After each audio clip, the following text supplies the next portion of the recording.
வணக்கம் நண்பர்களே. மைவி த்ரீ மிகப்பெரிய தொகைகள் ஷேர் மார்க்கெட்டில் இருக்கிறதா ஒரு தகவல் பயங்கரமாக போய்கிட்டு இருக்கு. அதை வேற நம்ம நண்பர்கள் சும்மா இருக்க மாட்டாங்க, எடுத்து நமக்கு வேற அனுப்பிச்சி விட்றாங்க, அதை பற்றி பேசுங்க அப்படின்னு. ஏன்னா நேற்றுலாம் ஒரு வீடியோ போட்டிருந்தோம், நம்ம அப்ளிகேஷன் வரப்போகுது அப்படின்னு. கிட்டத்தட்ட 42,000 பேர் பார்த்துருக்காங்க.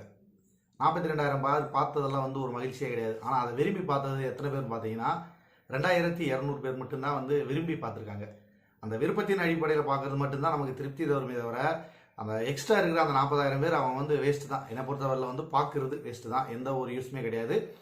எதுக்காக நான் சொல்கிறேன்னா, அவங்க எல்லாமே ஏதோ ஒரு வீடியோ இருக்குது, அந்த வீடியோ நம்ம ஒரு தகவலை தெரிஞ்சுக்கலாம் அப்படிங்கிற மாதிரி தான் பார்த்துருக்காங்க. நான் எந்த அடிப்படையில் 2,200 பேர் மட்டும் நல்லா பார்த்துருக்காங்க அப்படின்னு சொல்கிறேன்னா, லைக் பண்ணியிருக்காங்க. ஏன்னா அவங்களுக்கு அது பிடிச்சிருக்கு, நம்ம சொன்ன தகவல் அவங்களுக்கு பிடிச்சிருக்கு, அதனால் லைக் பண்ணியிருக்காங்க. மற்றவங்களாம் லைக் பண்ணவே இல்லை. இதில் பார்த்தீங்கன்னா அந்த நெகட்டிவ் கமெண்டர்ஸ் இத்தனை நாள் எங்கே இருந்தாங்கன்னு தெரியல, பூரா உள்ளே வந்துட்டாங்க. அப்படியே சல்லுன்னு உள்ளே வழக்கம் போல் எப்படி வரும் பார்ப்போம், வருமா வராதா அப்படின்ற மாதிரிலாம் போட்டிருந்தாங்க. அதுலேயும் ஒரு நண்பர், அவர் உண்மையை பாராட்டி ஆகணும்.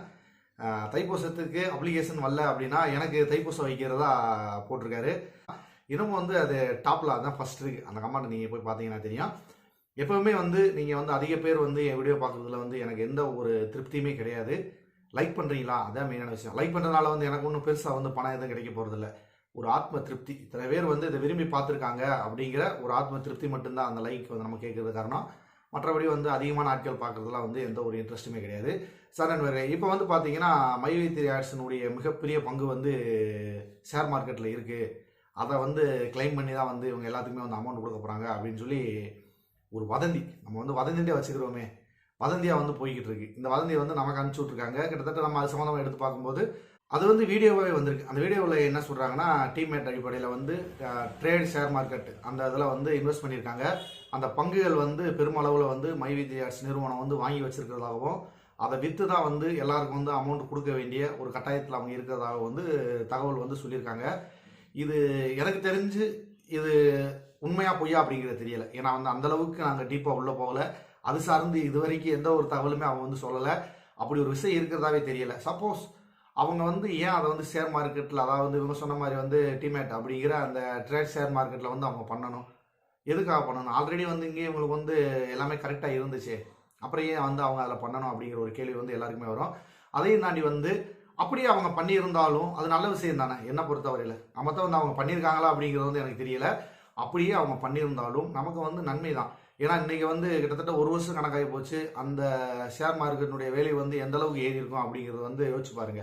ஒருவேளை இரட்டிப்பாக கூட ஆயிருக்கலாம், இல்லை குறைஞ்சது அவங்க இன்வெஸ்ட் பண்ணதுலேருந்து ஒரு 50% அதில் அதிகமாக வந்திருந்திருக்கலாம். அப்படி வந்திருந்தா அதை எடுத்து, அதாவது மறுபடியும் அவங்க அக்கௌண்ட்டு கன்வெர்ட் பண்ணி அவங்க மறுபடியும் யாராவது திருப்பி கொடுக்குறாங்க அப்படின்னா இன்னும் நிறைய பேருக்கு கொடுக்கலாமே. இதில் எந்த ஒரு தப்புமே இல்லையே. ஆனால் நிறைய பேர் ஷேர் மார்க்கெட்டில் போட்டிருக்காங்க, அதை ஏதோ குற்றம் பண்ண மாதிரி சொல்லிட்டு இருக்காங்க. இருக்கிற காசை இப்போ நம்மளுமே போடலாம். இப்போ நானே இருக்கேன்னா என்கிட்ட ஒரு மிதமான ஒரு தொகை இருக்குது அப்படிங்கிற பட்சத்தில் எனக்கு ஷேர் மார்க்கெட்டில் ஒரு நல்ல அனுபவம் இருக்குது. அதில் என்னால் சிறப்பாக அதில் பண்ண முடியும் அப்படிங்கிற ஒரு சூழ்நிலை இருந்தால் நிச்சயமாக நானே அதில் இன்வெஸ்ட் பண்ணலாம். இன்வெஸ்ட் பண்ணி அதில் ஒரு நல்ல ஒரு அமௌண்ட்டை கலெக்ட் பண்ணலாம். ஃப்ரெண்ட்ஸ் நிறைய பேர் அதில் பண்ணுறாங்க. ஏன்னா அவங்களுக்கு அதை பற்றி தெரிஞ்சிருக்கு, அதனால் அவங்க பண்ணுறாங்க. நமக்கு தெரியலை, அதாவது எனக்கு அது தெரியலை, அதனால் நான் பண்ணலை. தெரிஞ்சிருந்தால் ஒருவேளை நானும் கூட பண்ணியிருக்கலாம். ஆனால் கம்பெனிலேருந்து அதை இன்வெஸ்ட் பண்ணியிருக்காங்க அப்படிங்கிற பட்சத்தில் நிச்சயமாக அவங்களுக்கு அதை பற்றி தெரிஞ்சிருந்திருக்கும். அதுக்கு தக்கன ஒரு ஆளுகளை வச்சு தான் அவங்க பண்ணியிருக்க முடியும். எனக்கு தெரிஞ்சு இது உண்மையாண்டே தெரியலை. ஒருவேளை பண்ணி இருந்தால் அது ஒரு நல்ல தொகைக்கு இன்னைக்கு வந்திருக்கும். அதை எடுத்து மக்களுக்கு கொடுக்கும்போது இன்னும் அதிகமான மக்களுக்கு கொடுக்கறதுக்கு வாய்ப்பு இருக்குது. இதில் தவறு அப்படின்னு சொல்லி எந்த இடத்துல நம்ம சுட்டி காட்ட முடியாது. ஷேர் மார்க்கெட்டில் இன்வெஸ்ட் பண்ணியிருக்காங்க அப்படிங்கிறத ஒரு மிகப்பெரிய குற்றமாக சொல்கிறது தான் மிகப்பெரிய தவறு. ஷேர் மார்க்கெட்டில் போடுறாங்கன்னா அது அவங்க கையில் இருக்குது, அவங்க போடுறாங்க, அவ்வளோதான். அது மக்கள் பணமாகவே இருந்தாலும் அதில் போட்டு அவங்க ரொட்டேஷன் பண்ணி மக்களுக்கு தான் திருப்பி கொடுக்க போகிறாங்க. அவங்க என்னமோ திருடிட்டு கொண்டு போய் யாருக்கும் தெரியாமல் அங்கே ஒழிச்சு வச்சிருக்க மாதிரி சொல்லிட்டு இருக்காங்க. அப்படியே இப்படி ஒரு விஷயம் இருந்திருந்தால் எல்லா டீட்டெயிலுமே EOW கையில் இருக்குது. அப்படி அவங்க கிட்ட இருக்கிற டீட்டெயிலில் இந்த தகவலை மட்டும் எப்படி விட்டுருப்பாங்க? எல்லாத்தையுமே அவங்க இருக்கிற ஆதாரங்களோட அதையும் சேர்த்துருப்பாங்க. இது வரைக்கும் இந்த கேஸை எல்லாருமே பார்த்துக்கிட்டு தான் இருக்கீங்க. இப்போ நாங்கள் மட்டும் இல்லை, உறுப்பினர்களாகிய எல்லாருமே நீங்கள் பார்த்துக்கிட்டு தான் இருக்கீங்க. இது வரைக்கும் இந்த மாதிரி ஒரு ஷேர் மார்க்கெட்டில் இன்வெஸ்ட் பண்ணியிருக்காங்க அப்படிங்கிற ஒரு விஷயத்தை இது வரைக்கும் நீங்கள் கேட்டிருக்கீங்களா? நான் இது வரைக்கும் கேட்டதில்லை. நீங்கள் ஒரு வேளை ஏதோ ஒரு இடத்துல பதிவு பண்ணியிருந்தாங்க, நாங்கள் கேட்டிருந்தோம் அப்படின்னு சொல்லி நீங்கள் சொன்னீங்கன்னா கண்டிப்பாக கமெண்ட்டில் பதிவு பண்ணுங்கள். ஏன்னா நானும் தெரிஞ்சுக்கிறேன். ஏன்னா எனக்கு அதை பற்றி தெரியாது. ஏன்னா என்னைய பொறுத்தவரை அவங்க ஷேர் மார்க்கெட்டில் இன்வெஸ்ட் பண்ணியிருக்காங்க அப்படிங்கிற ஒரு விஷயமே எனக்கு தெரியாது. ஒருவேளை அவங்க பண்ணியிருந்தாங்கன்னா நிச்சயமாக நமக்கு தெரிஞ்சிருந்திருக்கும். ஒருவேளை நம்ம நிறுவனத்தின் மேலே வந்து ஒரு அவதூறு பரப்பணும் அப்படிங்கிறதுக்காக கூட வந்து அவங்க அந்த விஷயத்தை சொல்லியிருக்கலாம். அதுலேயும் இன்னும் கூடுதலாக சில விஷயங்கள் வந்து அதில் சொல்லியிருந்தாங்க. இனிமேல் அந்த மாதிரி வீடியோவில் அனுப்பாதீங்கப்பா, இதை வேறு நம்ம வந்து பார்த்துட்டு ஏதாவது ஒன்று சொல்ல வேண்டியது இருக்குது. அந்த வீடியோவில் என்ன சொல்கிறாங்கன்னா, அவங்களுக்கு தனிப்பட்ட முறையில் வந்து லாயர் வந்து செக் பண்ணி பார்த்துருக்காங்களாம். அதில் வந்து இந்த மாதிரி இன்வெஸ்ட் பண்ணியிருக்காங்க, இதைத்தான் வந்து விற்று கொடுக்க போகிறாங்க. இப்போதைக்கு வந்து டைரக்டர்களுக்கு பெயில் கிடைச்சிருக்கு பார்த்தீங்களா, அதை பற்றியுமே பேசியிருக்காங்க. டைரக்டர்களுக்கு வந்து பெயில் கிடைச்சிருக்கு, அதனால் வந்து இனிமேல் வந்து அவங்க வெளியே தான் இருப்பாங்க, இனிமே தான் வந்து நிறையா வெளிக்கொண்டு வர வேண்டியது இருக்குது அப்படின்ற மாதிரி சொல்கிறாங்க. இனிமே என்னத்த இருக்குது, அது பாட்டு வெளியில் வந்துட்டாங்க, இனி அவங்க வேலையை அவங்க பார்க்க போகிறாங்க. நம்ம பார்க்கணுன்ற அவசியம் கிடையாது. நிறுவனம் வந்து என்ன செய்யணுமோ அந்த வேலையை அவங்க செய்வாங்க, நம்ம சொல்லி தான் அவங்க வந்து செய்யணும் அப்படிங்கிற அவசியம் இல்லை. இது வந்து ஒரு மிகப்பெரிய குற்றம் மாதிரியும், அவங்க வெளியில் வந்ததுக்கப்புறம் நிறையா பிரச்சனைகள் வரப்போகிற மாதிரியும், அதெல்லாம் வந்து நம்ம எதிர்கொள்ள போகிற மாதிரியும் வந்து அது ஒரு பின்பத்தை வந்து கிரியேட் பண்ணி விட்டுருக்காங்க. என்ன நடந்தாலும் அது நிறுவனம் பார்த்துக்கொள்ளும். நமக்கு வந்து அதில் வந்து ஒன்றும் பிரச்சனை இல்லை. நமக்கு வந்து கம்பெனி ரன் ஆகுதா அதை மட்டும் தான் நம்ம பார்க்கணும். கம்பெனி ரன் ஆகி அது பாட்டுக்கு போகுதா, சரி, அப்போ நம்ம அது கூட நம்ம வந்து பயணிக்கலாம். அதில் எதிர்கொள்ளும் பிரச்சனையை வந்து நிறுவனமே வந்து தாமா முன் வந்து அவங்க பார்த்துக்குவாங்க. அதில் வந்து நம்ம எந்த ஒரு கருத்து சொல்லணுன்ற அவசியம் இல்லை. உள்ளே வந்து எதையும் பார்க்கணும் கேட்கணுன்ற அவசியம் கிடையாது. அவங்க சிறப்பாக அதை செஞ்சு முடிச்சிருவாங்க. மேலும் பார்த்தீங்கன்னா வந்து இனி வந்து நிறைய பிரச்சனைகள்லாம் வரும். அந்த பிரச்சனைகளை வந்து எப்படி சமாளிக்க போகிறாங்க அப்படின்னு தெரியலை அப்படின்ற ஒரு வார்த்தையை வந்து அதில் சொல்லியிருந்தாங்க. அதைத்தான் மறுபடியும் சொல்கிறேன் நான், என்ன பிரச்சனை வந்தாலும் நிறுவனம் பார்த்துக்கொள்ளும். நமக்கு வந்து அது தேவையில்லாத பிரச்சனை. எதுக்காக வந்து இந்த மாதிரிலாம் வந்து கிளப்பி விட்றாங்க அப்படிங்கிறத வந்து நீங்கள் கமெண்ட்டில் சொல்லுங்கள். நான் சொல்ல தேவையில்லை. இந்த மாதிரிலாம் வந்து சொல்கிறதுக்கு காரணம் என்ன அப்படிங்கிறத நீங்கள் வந்து கமெண்ட்டில் சொல்லுங்கள். ஏன்னா நானே சொல்லிட்டு இருந்தேனாக்க அது நல்லா இருக்காது. அந்த வீடியோ வந்து நீங்கள் எல்லாருமே பார்த்துருப்பீங்க. கிட்டத்தட்ட இந்த வீடியோ எப்போ வந்துச்சுன்னு கூட தெரியல. இவங்க வந்து எனக்கு அனுப்பிச்சு விட்டதுக்கு அப்புறம் தான் நான் பார்த்தேன். நான் சரி, இவ்வளவு நாள் வந்து கஷ்டப்பட்டு எல்லாரும் பொறுமையாக காத்திருந்து இப்போ தான் சில நல்ல விஷயங்கள் நடக்க போகுது அப்படின்னு எதிர்பார்த்துக்கிட்டு இருக்க நேரத்தில் வந்து இந்த மாதிரி புதுசாக ஏதாவது ஒன்றா கிளப்பி விடுறாங்களே அப்படிங்கிற வந்து ஒரு சின்ன வருத்தம் தான். இது வந்து உங்கள்கிட்ட சொல்லும்போது அது சின்ன வருத்தம் இருந்தாலும் மனசில் வந்து அது பெரிய வருத்தமாக தான் இருக்குது. மக்களாகி நீங்கள் வந்து புரிஞ்சுக்கணும், என்ன நடந்துக்கிட்டு இருக்கு அப்படிங்கிறத தெளிவாக புரிஞ்சுக்கணும். இங்கே வந்து யார் சொல்லியும் வந்து கேட்க போகிறதில்ல. இப்போ நான் வந்து ஒரு விஷயம் சொல்கிறேன்னா அது கேட்பாங்க, கேட்டுட்டு வந்து அவங்க அனலைஸ் பண்ணுவாங்க. இதில் வந்து சரியா தப்பா அப்படிங்கிறத வந்து அவங்க அனலைஸ் பண்ணுவாங்க. நான் சொன்னதுக்காக வந்து ஒரு விஷயத்தை பண்ணணுன்னே பண்ண போகிறதும் கிடையாது, பண்ணாத அப்படின்னு சொன்னதுனால யாரும் பண்ணாமல் இருக்க போகிறதும் கிடையாது. எல்லாமே வந்து அவங்க சுய முடிவு தான். இது வந்து பார்த்தீங்கன்னா தீதும் நன்றும் பிறர் தரவாரா அப்படின்னு சொல்லுவாங்க. அதாவது நமக்கு வர நன்மைக்கு தீமைக்கு நாம தான் பொறுப்பு, மற்றவங்கெல்லாம் பொறுப்பு கிடையாது. நம்ம 1000 விஷயங்கள் காதில் கேட்கலாம், அதில் எது சரி தப்பு அப்படிங்கிறத வந்து நாம தான் முடிவு பண்ணணும். நான் சொல்கிறதுக்காகவோ மற்றவங்க சொல்கிறாங்கன்றதுக்காகவோ நீங்கள் எந்த ஒரு முடிவு எடுக்கக்கூடாது. உங்களுடைய 6வது அறிவை வந்து பயன்படுத்துங்க.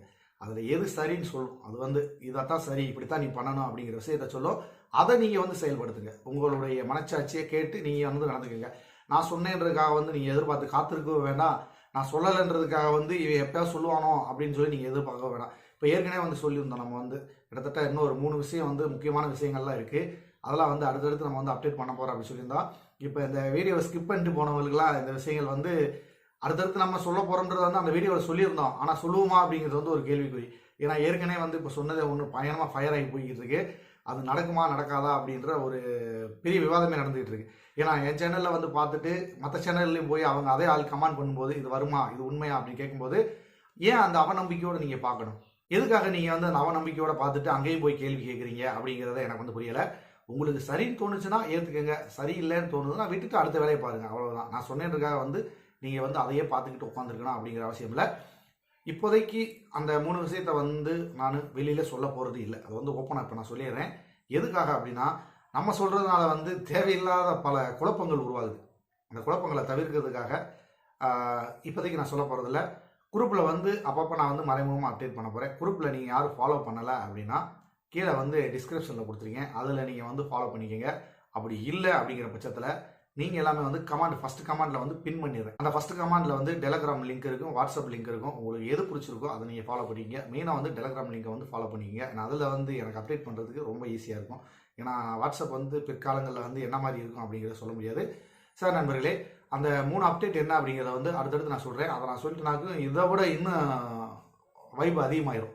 அந்த ஒரு காரணத்துக்காக தான் வந்து இப்போதைக்கு அதை சொல்ல வேணாம் அப்படிங்கிற ஒரு முடிவை நான் இருக்கேன். நண்பர்களே, இப்போ வந்து நீங்கள் என்ன நினைக்கிறீங்க அப்படிங்கிறத வந்து கமெண்ட்டில் பதிவு பண்ணுங்கள். உங்களுடைய கேள்விகள் என்ன அப்படிங்கிறதையும் கமெண்ட்டில் பதிவு பண்ணுங்கள். அதுலேயும் குறிப்பாக வந்து கமெண்ட் பண்ணுறவங்க வந்து நீங்கள் நம்ம சேனலை வந்து சப்ஸ்கிரைப் பண்ணி தான் கமெண்ட் பண்ணிடுறீங்களா அப்படிங்கிறத வந்து என்னால் பார்க்க முடியும். நம்ம சேனலை சப்ஸ்கிரைப் பண்ணவங்களுக்கு நம்ம ரிப்ளை பண்ணலாம். ஏதோ 10ஓடு 11 பார்த்துட்டு நானும் ஒரு கேள்வி கேட்குறேன் அப்படின்னு கேட்குறவங்களுக்கு நிச்சயமாக வந்து நான் ரெஸ்பான்ஸ் பண்ண மாட்டேன். அவங்களுடைய கேள்விகளாக மட்டும்தான் இருக்கும். அதுக்கு எந்த ஒரு பதில் வராது. ஏன்னா நம்மளை நம்பி நம்மளை ஃபாலோ பண்ணுற அந்த சப்ஸ்கிரைபருக்கு மட்டும்தான் வந்து நம்ம விசுவாசமாக இருக்க வேண்டிய ஒரு கட்டாயத்தில் இருக்கும். சார் நண்பர்களே என்ன நினைக்கிறீங்க அப்படின்றத கமெண்ட்டில் பதிவு பண்ணுங்கள். மீண்டும் முடிஞ்சா ஒரு நல்ல தகவலோடு நான் வந்து உங்களை சந்திக்கிறேன். மெய்ப்பொருள் காண்பதறிவு. வாழ்க வளமுடன்.